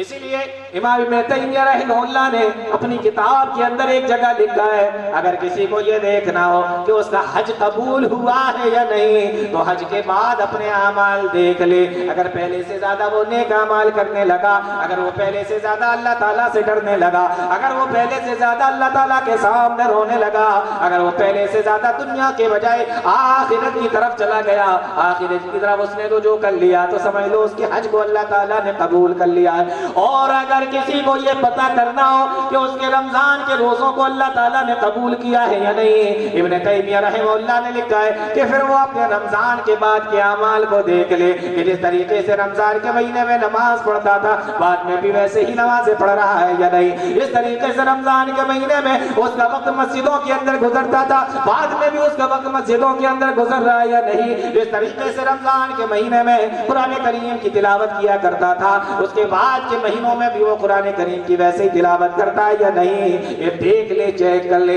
اگر ویسے ہی کر رہا ہے تو روزے بھی اس کے قبول ہو گئے۔ عبداللہ ابن عمر نے کہا دیکھیں روزے کا کچھ اثر ہے کہ نہیں ہے اس کے اوپر، تو سوال کیا کیا تم اپنی بکری کو بیچو گے؟ چرواہا کہنے لگا میں اپنی اس بکری کو نہیں بیچ سکتا۔ کیوں نہیں بیچ سکتے؟ کہنے لگا کہ یہ بکری میری نہیں ہے، میں تو صرف ایک چرواہا ہوں، میں تو صرف ایک غلام ہوں، یہ بکریاں تو میرے سیٹھ کی ہیں، میرے مالک کی ہیں، میرے آقا کی ہیں، یہ بکریاں تو اس کی ہیں، اور میں اپنے مالک کی امانت کے اندر خیانت نہیں کر سکتا، اس لیے میں آپ کو بکری نہیں دے سکتا۔ عبداللہ ابن عمر نے تھوڑا سا اور ٹٹولا اور اس سے کہا کہ دیکھو ہم تمہیں پیسے بھی دیں گے، بکری بھی تمہارے سامنے ذبح کریں گے، ہم بھی اس میں سے کھائیں گے، تھوڑا سا گوشت تم اپنے لیے رکھ لینا اور تم شام کو اس سے افطار بھی کر لو گے، ہاں یہ پیسہ بھی تمہارا ہو جائے گا، اور جب مالک شام کو تم سے پوچھے گا تو کہہ دینا بھیڑ یا بکری لے گیا تھا۔ اس کو پتہ نہیں ہے کہ اس کا ایک امتحان چل رہا ہے، اللہ اکبر، جنگل کے اندر ہے، چرواہا ہے، غلام ہے، پیسہ بھی مل رہا ہے، اور صرف کتنا کہنا ہے کہ بھیڑ یا بکری لے گیا۔ بڑی بات ہے یہ، جنگل کے اندر بھیڑیوں کا حملہ کوئی بڑی بات، بہت معمولی سی بات، جانور تو چھوڑیے، آپ اگر اکیلے مل جائیں تو آپ کے اوپر حملہ کرتے ہو، جانور تو جانور ہے، بکری تو بکری ہے، آپ اگر مل جائیں، انسان مل جائے تو انسانوں کے اوپر حملہ کر دیتے ہو۔ اس کا امتحان چلا تو کہا کہہ دینا کہ بھیڑیا لے گئے۔ اب چرواہے کا جواب سنو، چرواہا کہنے لگا کہ میں اپنے مالک سے تو کہہ دوں گا، ان بکریوں کے مالک سے تو کہہ دوں گا، میں ان بکریوں کے مالک سے تو کہہ دوں گا کہ بھیڑیا لے گیا بکری کو، لیکن میں تمام جہانوں کے مالک سے کیا کہوں گا؟ این اللہ، میرا اللہ تو مجھے دیکھ رہا ہے، این اللہ، میرا اللہ تو مجھے دیکھ رہا ہے۔ میں اس کے سامنے کھڑا ہو کر کیا کہوں گا؟ میں اس کے سامنے کیا جواب دوں گا؟ میرا اللہ تو مجھے دیکھ رہا ہے۔ اس نے یہ لفظ کہا اور اپنی بکریوں کو ہانکتا ہوا وہاں سے چلا گیا۔ عبداللہ ابن عمر کے اوپر اس جملے کا اتنا اثر ہوا کہ آنکھوں سے آنسو نکل آئے، اور جب تک وہ چرواہا آنکھوں کے سامنے سے اوجھل غائب نہیں ہو گیا، جب تک آپ اس کو دیکھتے رہے اور زبان سے یہی الفاظ دہراتے رہے، این اللہ، میرا اللہ تو مجھے دیکھ رہا ہے، میرا اللہ تو مجھے دیکھ رہا ہے، یہ جملے دہراتے رہے۔ جب وہ آنکھوں کے سامنے سے غائب ہو گیا، عبداللہ ابن عمر نے اس سے کہا، عبداللہ ابن عمر نے اپنے ساتھیوں سے کہا کہ او میرے ساتھیوں، یہ کون ہے اور یہ کس کا غلام ہے؟ فرمایا یہ فلاں آدمی کا غلام ہے۔ کہنے لگے جب ہم سفر سے واپس لوٹیں گے اور مدینہ پہنچیں گے مجھے اس کا گھر بتانا۔ جب یہ مدینہ واپس لوٹے سفر سے، اس کے گھر پر گئے، دروازہ کھٹکھٹایا، دروازہ کھولا، دیکھا سامنے صحابی رسول عبداللہ ابن عمر موجود ہیں۔ وہ چرواہے کا مالک کہنے لگا کیسے آنا ہوا؟ کہا میں تمہارا غلام خریدنا چاہتا ہوں۔ غور سے سنو مسلمانوں، کہا میں تمہارا غلام خریدنا چاہتا ہوں۔ کہنے لگا میرے پاس تو بہت سارے غلام ہیں، تم کون سا غلام خریدنا چاہتے ہو؟ کہا وہ غلام خریدنا چاہتے ہیں جو تمہاری بکریوں کو چراتا ہے۔ کہا ٹھیک ہے، اگر پیسے صحیح ملیں گے تو ہم اپنا غلام بیچنے کے لیے تیار ہیں۔ عبداللہ ابن عمر نے اس کو منہ مانگی رقم دی، غلام کو خرید لیا، اور وہ غلام جن بکریوں کو چرایا کرتا تھا ان ساری بکریوں کو بھی عبداللہ ابن عمر نے خرید لیا، اور اس کے بعد اس غلام کو بھی آزاد کر دیا، اور اس غلام سے کہا یہ ساری کی ساری بکریوں کا مالک آج سے تو ہے، لے جا یہ ساری بکریاں تیری ہیں۔ وہ بکریاں بھی اس کو دے دی اور غلام کو بھی آزاد کر دیا۔ اور اس موقع پر عبداللہ ابن عمر نے ایک جملہ کہا، وہ جملہ یہاں سے لے کر جانا میرے بھائی، سمجھ لینا یہی تقریر کا پورا ایک لب لباب ہے، یہ جملہ لے کر جانا۔ اس کو آزاد کر دیا، اور آزاد کرنے کے بعد بکریاں بھی اس کو دے دی، اور اس کے بعد میں عبداللہ ابن عمر نے فرمایا او لوگو، اس چرواہے کے اس کے ایک جملے نے اس کو غلامی سے آزاد کرا دیا۔ غور سے سننا جملے کو، اس کے ایک جملے نے، کون سا جملہ بولا تھا؟ میرا اللہ تو مجھے دیکھ رہا ہے۔ اس کے ایک جملے نے اس کو غلامی سے آزاد کرا دیا، اور مجھے اللہ تعالیٰ کی ذات سے یہ امید ہے کہ قیامت کے دن اس کا یہی جملہ اس کو جہنم سے بھی آزاد کرا دے گا۔ اللہ تعالیٰ تو دیکھ رہا ہے نا۔ الم یعلم بان اللہ یرا، کیا تم یہ سمجھتے ہو کہ تمہیں کوئی نہیں دیکھ رہا؟ الم یعلم بان اللہ یرا، کیا اللہ تمہیں دیکھ نہیں رہا ہے؟ تم یہ سمجھتے ہو؟ واتقوا یوما ترجعون فیہ الی اللہ، اللہ کے سامنے کھڑا کیا جائے۔ آیت کو پورا کرتے ہیں پھر بات ختم کریں گے۔ اللہ کے سامنے کھڑا کیا جائے گا۔ اچھا، سامنے کھڑا کر دیا گیا، پھر کیا ہوگا؟ آگے فرمایا ثم توفا، اللہ کے سامنے کھڑا کیا جائے گا، پھر کیا ہوگا؟ فرمایا جا رہا ہے ثم توفا کل نفس ما کسبت، پھر تم نے جو بھی کیا ہوگا، ہر نفس نے جو بھی کیا ہوگا، اس کو اس کا پورا پورا بدلہ دیا جائے گا۔ ظلم نہیں کیا جائے گا، چھپایا نہیں جائے گا، کم نہیں کیا جائے گا۔ کل نفس ما کسبت، پورا کا پورا بدلہ دیا جائے گا۔ اب یہ پورا کا پورا بدلہ کیسے دیا جائے گا؟ قرآن کریم کے اندر اللہ تعالیٰ نے اس کو ایک اور مقام پہ بیان، بڑی مشہور آیت ہے، میں آپ کو پڑھوں گا فوراً آپ کی سمجھ میں آ جائے گا، لیکن اس میں جو چیز ہے وہ میں آپ کو بتانا چاہ رہا ہوں۔ پورا پورا بدلہ کیسے ملے گا؟ جو کیا ہوگا، اچھا کام کیا ہوگا، برا کام کیا ہوگا، پورا پورا بدلہ ملے گا۔ کیسے؟ اللہ تعالیٰ فرماتا ہے قرآن کریم کے اندر فَمَن يَعْمَلْ مِثْقَالَ، بولو آگے یاد، آیت یاد آ گئی؟ ہاں، فَمَن يَعْمَلْ مِثْقَالَ ذَرَّةٍ خَيْرًا يَرَهُ وَمَن يَعْمَلْ مِثْقَالَ ذَرَّةٍ شَرًّا يَرَهُ فَمَن يَعْمَلْ مِثْقَالَ ذَرَّةٍ، تو جس نے ذرہ برابر بھی نیک عمل کیا ہوگا، خَيْرًا يَرَهُ، نیک عمل کیا ہوگا، قیامت کے دن وہ اس کو دیکھ لے گا۔ آپ گھر کے اندر ہیں، کمرہ بند ہے، لائٹیں بھی بند ہیں، آپ لیٹے ہوئے ہیں، اور اچانک سے آپ اللہ تعالیٰ کے بارے میں، اس کی جنت اور جہنم کے بارے میں اپنی زندگی کے بارے میں اور اپنے گناہوں کے بارے میں سوچ رہے ہیں، اور سوچتے سوچتے اچانک آپ کی آنکھوں سے آنسو نکل آئے، آپ کی آنکھوں سے آنسو بہنے لگے، آپ کو کوئی نہیں دیکھ رہا ہے، اندھیرا بھی ہے، کمرہ بھی بند ہے، اور سارے کے سارے لوگ آپ کو دیکھ بھی نہیں رہے ہیں، بلکہ آپ اکیلے ہیں، آنکھوں سے آپ کے آنسو نکل رہے ہیں، لیکن ایک ذات ہے جو آپ کے اوپر برابر نظر رکھی ہوئی ہے، ایک ذات ہے جس کے آپ کی ہر حرکت کے بارے میں معلوم ہے، ہر حرکت کے بارے میں پتہ چل رہا ہے۔ اللہ تعالیٰ فرماتا ہے وہ تیری رات میں نکلنے والے آنسوؤں کو بھی میں دیکھ رہا ہوں، وہ اندھیرے میں تیرے رونے کو بھی میں دیکھ رہا ہوں، وہ تیری اندھیرے میں رونے کی نیکی کو بھی میں دیکھ رہا ہوں، اس نیکی کے ساتھ میں بھی اگر تو میرے پاس میں آئے گا وَمَن يَعْمَلْ مِثْقَالَ ذَرَّةٍ خَيْرًا يَرَهُ، وہ نیکی تجھے وہاں پہ مل جائے گی، وَمَن يَعْمَلْ مِثْقَالَ ذَرَّةٍ شَرًّا يَرَهُ، اور اگر ذرہ برابر برائی لے کر آئے گا اس کو بھی تو قیامت کے دن دیکھ لے گا۔ اندھیرا ہے، رات کا وقت ہے، کمرہ بند ہے، لائٹ بھی بند ہے، گھر والے بھی سو رہے ہیں، آپ کے ہاتھ میں موبائل ہے، ایک موبائل کے ٹچ پر آپ کی ساری اچھی چیزیں بھی موبائل میں نکل سکتی ہیں، اور ایک موبائل کے ٹچ پر بری سے بری چیزیں بھی نکل سکتی ہیں۔ آپ کیا دیکھ رہے ہیں یہ آپ کا اللہ تعالیٰ جانتا ہے، آپ کیا دیکھ رہے ہیں اللہ تعالیٰ کا کیمرہ لگا ہوا ہے۔ اللہ فرماتا ہے جب قیامت کے دن تو میرے پاس میں آئے گا تجھے لگے گا میری برائیوں کو کسی نے نہیں دیکھا، میرے گناہوں کو کسی نے نہیں دیکھا۔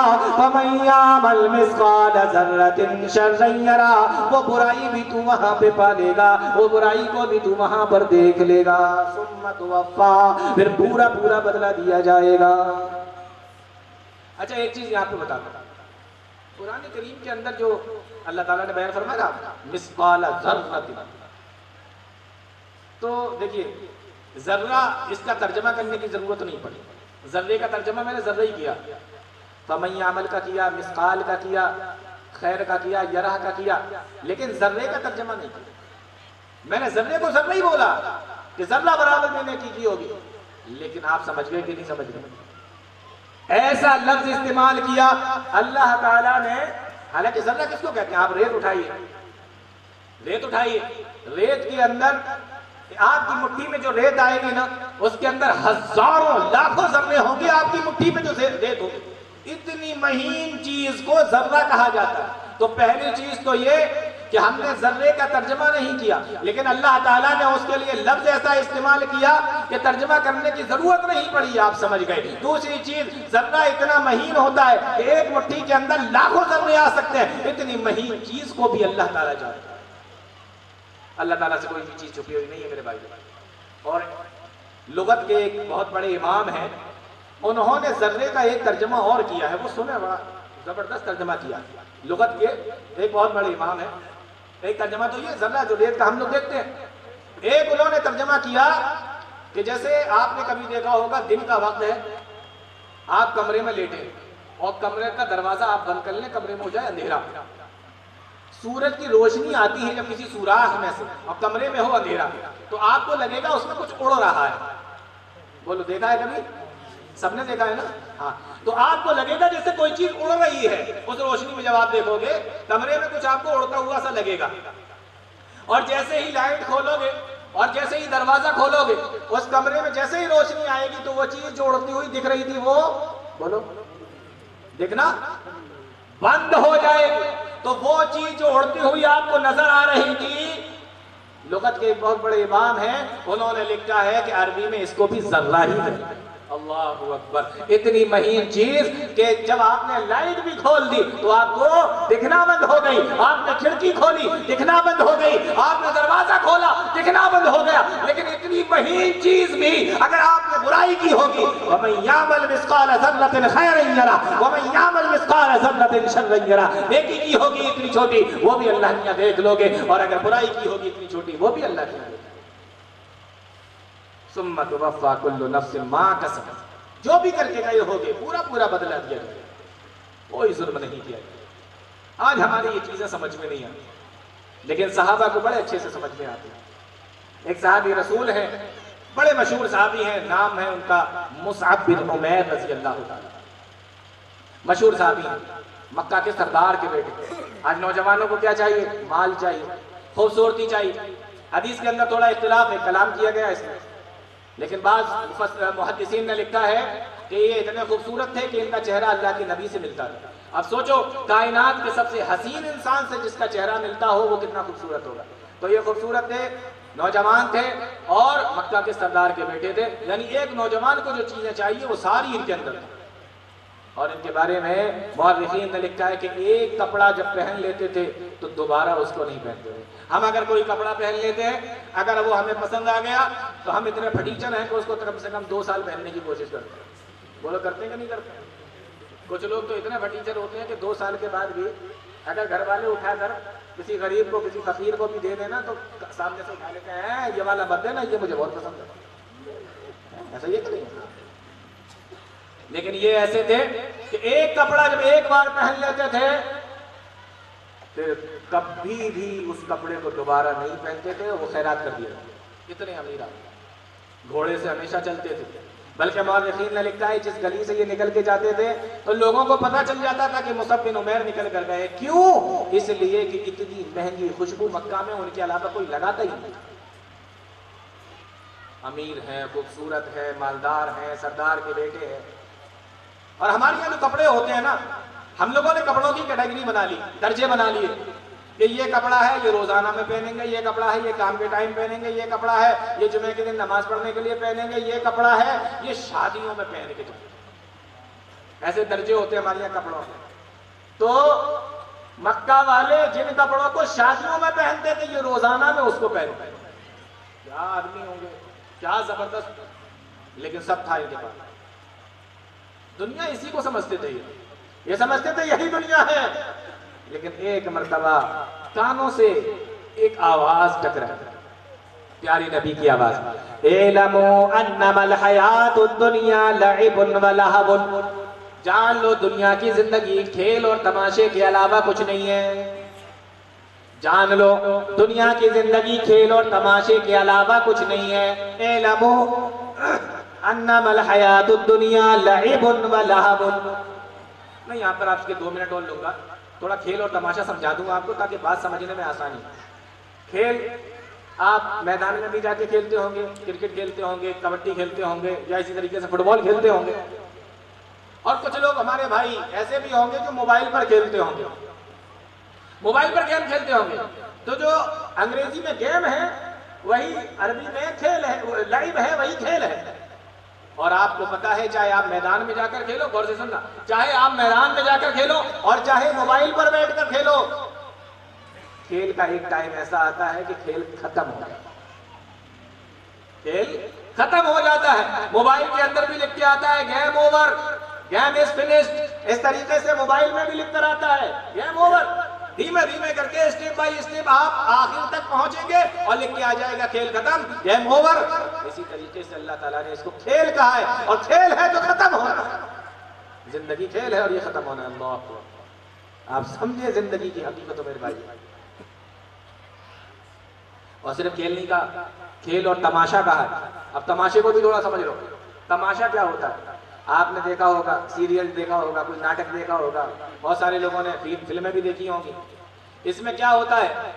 اس میں ایک کیریکٹر ہوتا ہے، کوئی کہانی ہے، اس کہانی کے اندر کسی کو بادشاہ بنا دیا، کسی کو اس کا وزیر بنا دیا، کسی کو سپاہی بنا دیا، کسی کو جلاد بنا دیا، کسی کو چور بنا دیا، کسی کو اس میں رانی بنا دیا، کسی کو اس کی داسی بنا دیا، ایک ڈرامہ بنایا پورا۔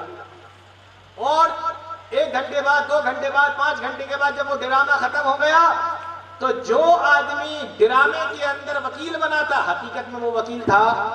بولو، نہیں تھا، وہ ڈرامے میں وکیل تھا۔ جو ڈرامے کے اندر بادشاہ تھا وہ بادشاہ حقیقت میں نہیں تھا، ڈرامے کے اندر تھا بادشاہ۔ وہ اس کھیل کے تماشے کے اندر بادشاہ تھا، وہ اس ناٹک کے اندر بادشاہ تھا۔ اسی طریقے سے جب تماشا ختم ہوتا ہے تو بادشاہ بادشاہ نہیں رہتا، وزیر وزیر نہیں رہتا، اور اسی طریقے سے راجہ راجہ نہیں رہتا، رانی رانی نہیں رہتی، جلاد جلاد نہیں رہتا، سب ایک جیسے ہو جاتے ہیں۔ اسی طریقے سے یہ دنیا ہے، اللہ تعالیٰ نے یہاں پر بھیجا ہے، کسی کو وکیل بنایا، کسی کو جج بنایا، کسی کو بادشاہ بنایا، کسی کو وزیر بنایا، کسی کو خوبصورت بنایا، کسی کو بدصورت بنایا، کسی کو امیر، کسی کو غریب، کسی کو کالا، کسی کو گورا، کسی کو کہیں کا، کسی کو کہیں کا بنایا۔ اور ایک دن ایسا آئے گا یہ دنیا ختم ہو جائے گی، یہ تماشا ختم ہو جائے گا، اور پھر سب کو اللہ کے سامنے جا کے کھڑا ہونا ہوتا ہے. اب وہاں جو دنیا میں بادشاہ تھا وہ اب بادشاہ نہیں ہے, جو دنیا کے اندر وزیر تھا وہ اب وزیر نہیں ہے, جو دنیا کے اندر جج تھا وہ جج نہیں ہے. سارے کے سارے ایک ساتھ کھڑے ہوئے ہیں, سب ایک جیسے کھڑے ہوئے ہیں. یہی ہے تماشے کا مطلب. دنیا تماشا ہے. یہاں اللہ تعالیٰ نے جس کو جو بنا دیا وہ اپنا کیریکٹر رول پلے کر رہا ہے. ایک ٹائم ایسا آئے گا یہ کیریکٹر ختم ہو جائے گا, کیریکٹر نبھانے والا انسان ختم ہو جائے گا, پھر اللہ کے سامنے کھڑا کر دے گا. وہاں کوئی جج نہیں رہے گا, وہاں کوئی بادشاہ نہیں رہے گا. تو فرمایا کھیل اور تماشا. تو کھیل اور تماشا سمجھ گئے. اب آیت سناتا ہوں, مصعب بن عمیر کے بارے میں بتاتا ہوں, بات ختم کرتا ہوں. فرمایا کانوں میں آواز ٹکرائی, اعلموا انما الحیات الدنیا لعب و لہو. جان لو دنیا کی زندگی کھیل اور تماشے کے علاوہ کچھ نہیں. زندگی کی حقیقت کانوں سے سنا, دل میں اتر گئی, اور اللہ کے نبی صلی اللہ علیہ وسلم کے پاس میں آئے اور آپ کے ہاتھ میں ہاتھ رکھ کے کلمہ پڑھ لیا, مسلمان ہو گئے. باپ نے گھر سے نکال دیا. اب وہ جو شاہوں والی زندگی گزر رہی تھی, شہزادوں والی زندگی گزر رہی تھی, وہ زندگی ختم ہو گئی. میرے بھائیوں, ایک وقت ایسا آیا کہ حضرت مصعب بن عمیر, اللہ کے نبی صلی اللہ علیہ وسلم بیٹھے ہوئے ہیں, مصعب بن عمیر کا گزر ہوا. مصعب بن عمیر کے اوپر ایک چادر ہے, وہ چادر بھی جگہ جگہ سے پھٹی ہوئی ہے. اللہ کے نبی نے مصعب بن عمیر کی اس حالت کو دیکھا, آپ کی آنکھوں میں آنسو آ گئے. آپ نے فرمایا, او لوگوں, یہ دنیا کے اندر مکہ کا وہ نوجوان ہے جو ایک مرتبہ کپڑے پہنتا تھا تو دوبارہ اس کو نہیں پہنتا تھا. آج اس کی حالت کو دیکھو. کیوں؟ اس لیے کہ اس نے دنیا کو سمجھ لیا ہے, اس نے آخرت کو سمجھ لیا ہے. اس کو پتا ہے کہ دنیا کے اندر کامیاب ہونا کوئی کامیابی نہیں ہے, آخرت کے اندر کامیاب ہونا حقیقت میں یہی کامیابی ہے. وَإِنَّ الدَّارَ الْآخِرَةَ لَهِيَ الْحَيَوَانُ. حقیقت کی زندگی تو آخرت کی زندگی ہے. یہی مصعب بن عمیر, اللہ کے نبی صلی اللہ علیہ وسلم کی آنکھوں میں آنسو آ گئے. اور جب غزوہ احد کے اندر مصعب بن عمیر کو شہید کر دیا گیا, بخاری کی روایت ہے, ایک صحابی دوڑے دوڑے اللہ کے نبی کے پاس میں آئے اور آ کر کہنے لگے, اللہ کے نبی, مصعب بن عمیر کو شہید کر دیا گیا ہے اور کفن کے لیے صرف ایک چادر ہے, اور وہ چادر اتنی چھوٹی ہے, اگر سر ڈھانکتے ہیں تو پیر کھل جاتے ہیں, اور جب پیر ڈھانکتے ہیں تو سر کھل جاتا ہے. ان غطی بها راسه بدت رجلاه وان غطی رجلاه بدا راسه. جب سر ڈھانکا جاتا ہے تو پیر کھل جاتا ہے, اور جب پیر ڈھانکے جاتے ہیں تو سر کھل جاتا ہے. اللہ کے نبی نے فرمایا کہ سر کو ڈھانک دو اور پیروں کے اوپر گھاس رکھ کر میرے صحابی کو دفن کر دو, میرے صحابی کو قبر کے اندر رکھ دو. کیوں؟ اس لیے اعلموا انما الحیات الدنیا لعب و لہو. اس لیے میرے بھائیوں, دنیا کی زندگی کھیل اور تماشا ہے. اس دنیا کے چکر میں زیادہ نہ پڑو, اس دنیا کے جھنجھٹوں میں زیادہ نہ پڑو, بلکہ آخرت کی فکر کرو. میں آپ سے یہ نہیں کہتا کہ آپ جنگلوں میں نکل جاؤ, آپ چھوٹی سی کٹیا بنا کر اس کے اندر رہنے لگو, آپ پیڑوں پر الٹے لٹک کر اللہ کی عبادت کرنے لگو. میں آپ سے یہ نہیں کہہ رہا, لیکن میں آپ سے یہ کہہ رہا ہوں کہ اپنی حقیقت کی زندگی کو نہ بھولو, آخرت کی زندگی کو نہ بھولو. میرے بھائیوں, یہاں سے کتنے لوگ اس دنیا سے آخرت کی طرف جا چکے ہیں, کتنے لوگوں کا انتقال ہو چکا ہے. پچھلی بار جب آپ کیا پروگرام ہوا ہوگا, کتنے لوگ ہوں گے جو آپ کے ساتھ میں بیٹھ کر جنہوں نے تقریریں سنی ہوں گی, آج وہ کہاں ہیں, آپ کو ڈھونڈنے سے بھی نہیں ملیں گے. اس لیے میرے بھائیوں, ذرا غور کرو, آپ میں سے کتنے لوگ ایسے ہوں گے جن کی عمر 40 سال اور 50 سال کی ہوگی, اور ان لوگوں نے 40 سال اور 50 سال کی عمر میں اپنے انہی کندھوں پر کتنے اپنے بھائیوں کو, اپنے رشتہ داروں کو, اپنے سماج کے لوگوں کو, اپنے محلے کے لوگوں کو قبرستان میں لے کر گئے ہوں گے. کتنوں نے کندھے دیے ہوں گے, کتنے لوگ اپنے بھائیوں کو لے کر قبرستان گئے ہوں گے. میرے بھائیوں, ہمارا بھی انجام یہی ہونے والا ہے. ہمیں بھی اس دنیا سے جانا ہے, ہمیں بھی آخرت کا سفر کرنا ہے, ہمیں بھی اللہ تعالیٰ کے سامنے کھڑا ہونا ہے, اور ہمیں اللہ تعالیٰ کے سوالوں کا جواب بھی دینا ہے. اس لیے میرے بھائیوں, آخرت کی فکر کرو. یہی تو تھا ہمارا ٹاپک. آخرت کی فکر کرو. اللہ تعالیٰ کا قرآن کہتا ہے, قرآن کریم کی آخری آیت اور آخرت کے بارے میں ذکر ہو رہا ہے, اور یہ آپ کے پروگرام کی آخری تقریر کی آخری بات میں آپ سے کہہ رہا ہوں, وَاتَّقُوا يَوْمًا تُرْجَعُونَ فِيهِ إِلَى اللَّهِ, ڈرو اس دن سے جس دن اللہ کے سامنے کھڑا کر دیا جائے گا, ثُمَّ تُوَفَّىٰ, پھر پورا بدلہ دیا جائے گا, كُلُّ نَفْسٍ مَّا كَسَبَتْ, جو بھی کر کے دنیا سے گئے ہوگے, وَهُمْ لَا يُظْلَمُونَ, ظلم نہیں کیا جائے گا. اللہ تعالیٰ ہم تمام لوگوں کو نیک عمل کی توفیق عطا فرمائے, قرآن حدیث کو سمجھنے کی, اس پر چلنے کی توفیق عطا فرمائے. آمین یا رب العالمین. وآخر دعوانا الحمدللہ رب العالمین, والسلام علیکم ورحمۃ اللہ وبرکاتہ.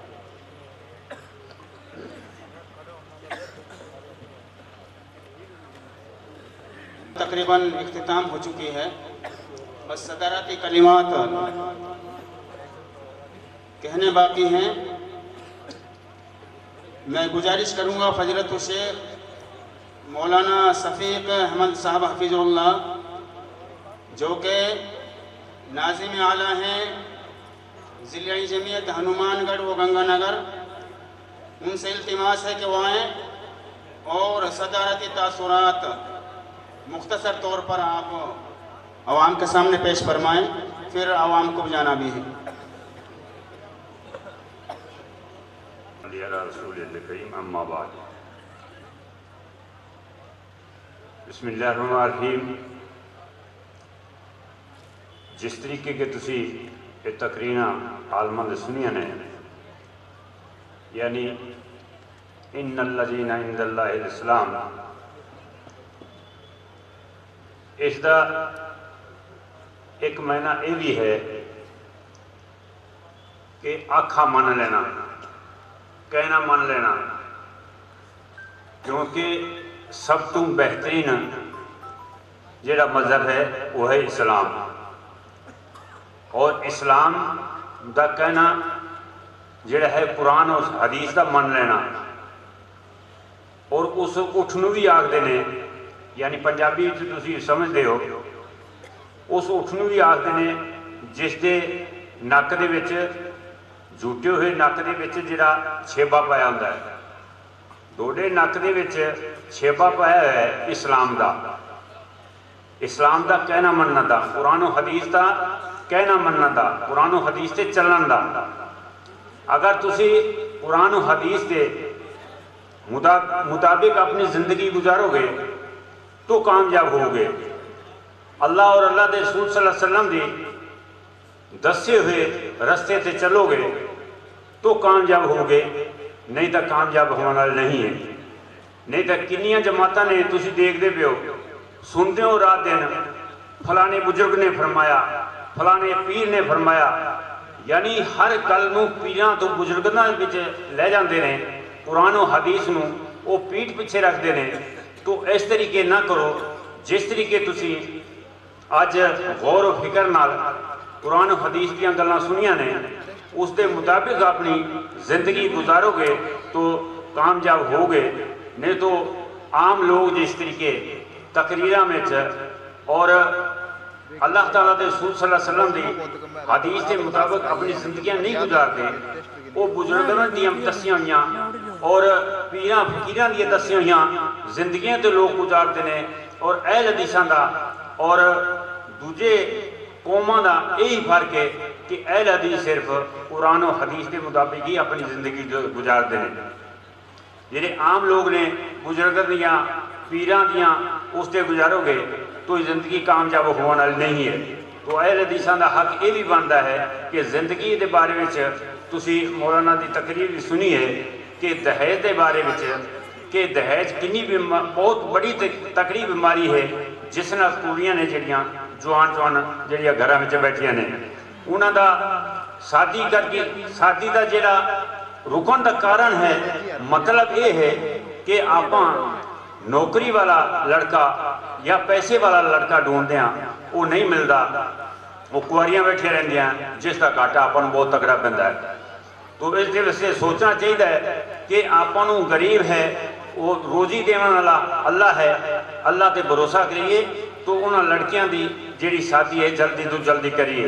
ਜਿਹੜਾ ਇਹ ਨੁਕਸਾਨ ਮੁਸਲਮਾਨਾਂ ਨੂੰ ਲੜਕੀਆਂ ਦਾ ਹੁੰਦਾ ਪਿਆ ਹੈ, ਉਹ ਇਸੇ ਕਰਕੇ ਹੁੰਦਾ ਪਿਆ ਹੈ। ਉਹ ਲੜਕੇ ਵਾਲੇ ਵੀ ਜਿਹੜੀ ਲੜਕੀ ਹੈ ਨੌਕਰੀ ਵਾਲੀ ਬਾਲਦੇ ਨੇ, ਪੈਸੇ ਵਾਲੀ ਬਾਲਦੇ ਨੇ, ਔਰ ਹਰ ਆਦਮੀ ਜਿਹੜਾ ਪੈਸੇ ਵਾਲਾ, ਯਾਨੀ ਹੁਣ ਸੁਣਨ ਦਾ ਕੋਈ ਟੋਕ ਵਾਲੀ ਗੱਲ ਰਹੀ ਨਹੀਂ, ਸਾਰੇ ਦੇ ਸਾਰੇ ਜਿਹੜੇ ਭੱਜ ਗਏ ਨੇ। تو دونوں یہ ہے کہ ہاں تو تسی غور فکر کرو، قرآن و حدیث تے اپنی زندگی گزارو، یہ نہ ہوئے کہ اتوں جس مقصد نال آئے ہو وہ مقصد جڑا بھول کے تو آپ جس طریقے آئے ہو انہیں خالی جولی لے کے واپس چلے جاؤ۔ اس واسطے اللہ تو دعا ہے کہ دونوں صحیح صحیح حدیث اور قرآن تے تلن دی توفیق عطا فرمائے۔ آخر دعوانا الحمد للہ رب العالمین۔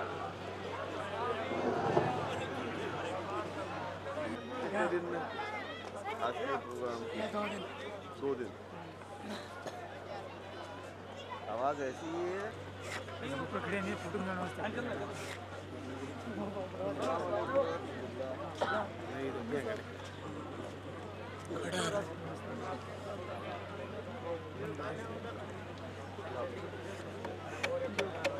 چلیں گاڑی کمال کر رہے ہیں۔